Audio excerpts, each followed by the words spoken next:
Christchurch में वो जो जबरदस्त ड्रॉ हुआ, उसके बाद न्यूजीलैंड और वेस्टइंडीज के बीच टेस्ट सीरीज एक बहुत ही दिलचस्प मोड़ पर आ गई है। तो दूसरे टेस्ट में क्या होने वाला है, आइए इस पूरे मुकाबले को जरा समझते हैं। 531 ये था वो विशाल लक्ष्य जो पहले टेस्ट में वेस्टइंडीज के सामने रखा गया था। सच कहूं तो ये एक पहाड़ जैसा टारगेट था जिसे पार करना लगभग नामुमकिन लग रहा था। लेकिन वेस्टइंडीज ने जो किया वो किसी ने सोचा नहीं था। उन्होंने एक ऐसी रक्षात्मक पारी खेली जिसे लोगों ने महाकाव्य यानी एपिक कहा। सोचिए, 163 से ज्यादा ओवर तक बल्लेबाजी की और एक ऐतिहासिक ड्रॉ हासिल कर लिया। तो उस शानदार ड्रॉ के बाद अब कहानी पहुंच गई है वेलिंगटन दूसरे टेस्ट के लिए। सीरीज भले ही बराबर हो, लेकिन साइकोलॉजिकली उस एक मैच ने खेल का पूरा समीकरण बदल कर रख दिया है। देखिए, ये सिर्फ एक ड्रॉ नहीं था, ये टेस्ट क्रिकेट के इतिहास में चौथी पारी का सबसे बड़ा टोटल था। और इससे एक बात साफ हो गई कि वेस्ट इंडीज न्यूजीलैंड के सबसे बड़े हथियार यानी उनके पेशेंस का जवाब दे सकता है। अच्छा, अब बात करते हैं उस मैदान की जहां ये सब होने वाला है। दूसरा टेस्ट है वेलिंगटन के सेलो बेसिन रिजर्व में, और ये कोई आम मैदान नहीं है। इसकी अपनी कुछ ऐसी खासियतें हैं जो इससे मैच का एक अहम किरदार बना देती हैं। यहाँ की जो पिच है ना, वो एक खास वॉल्केनिक मिट्टी से बनी है। अब इसका मतलब क्या है? सीधा सा मतलब है कि पहले दिन के बाद ये बल्लेबाजों के लिए जन्नत बन जाती है। लेकिन जो गेंदबाज जोर से गेंद पटकते हैं, उनके लिए भी यहाँ हमेशा बढ़िया उछाल रहता है। और यहाँ के आंकड़े तो और भी मजेदार हैं। देखने में पिच हरी लगती है तो लगेगा कि पहले बैटिंग करो, लेकिन नहीं, यहाँ कहानी उल्टी है। यहाँ पहले गेंदबाजी करने वाली टीम को ज्यादा फायदा होता है। लगभग 42% मैच दूसरी बैटिंग करने वाली टीम ने जीते हैं और पहली बैटिंग वाली टीम सिर्फ 23%।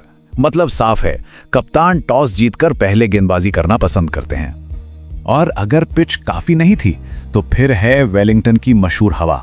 ये मैदान एक नेचुरल विंड टनल की तरह है। मतलब अगर आप हवा की दिशा में गेंद फेंक रहे हैं तो आपको एक्स्ट्रा पेस मिलेगी, और अगर हवा के खिलाफ तो समझ लीजिए जान ही निकल जाती है। तो किस छोर से गेंदबाजी करनी है, ये एक बहुत बड़ा टैक्टिकल फैसला बन जाता है। मौसम का हाल भी इस मैच को एक 2 हिस्सों की कहानी बना रहा है। पहला दिन धूप और हवा, बल्लेबाजों की मौज। लेकिन फिर दूसरे और तीसरे दिन बादल छाएंगे, बारिश भी हो सकती है, और ये स्विंग गेंदबाजों के लिए एकदम परफेक्ट कंडीशंस बना देगा। तो ये तो हुई मैदान और मौसम की बात। अब आते हैं टीमों पर। एक तरफ है न्यूजीलैंड जो अपने घर में है पर थोड़ी घायल है, और दूसरी तरफ है वेस्ट इंडीज जिनका आत्मविश्वास इस वक्त 7वें आसमान पर है। न्यूजीलैंड की सबसे बड़ी परेशानी है चोट। Matt Henry, Nathan Smith, Mitchell Santner, यहां तक कि विकेटकीपर टॉम ब्लंडेल भी बाहर हैं। इसका मतलब है कि टीम से 300 से ज्यादा टेस्ट विकेटों का एक्सपीरियंस एक साथ बाहर हो गया है।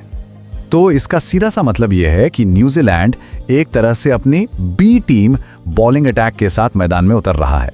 सारा का सारा प्रेशर अब उन नए चेहरों पे होगा जिन्हें खुद को साबित करना है। लेकिन जहां गेंदबाजी कमजोर दिख रही है, वहीं बल्लेबाजी में उनके पास एक चट्टान है। यह नंबर देखिए, 68.53। ये है केन विलियमसन का इस मैदान पर एवरेज। मतलब वो अकेले ही मैच का पासा पलट सकते हैं।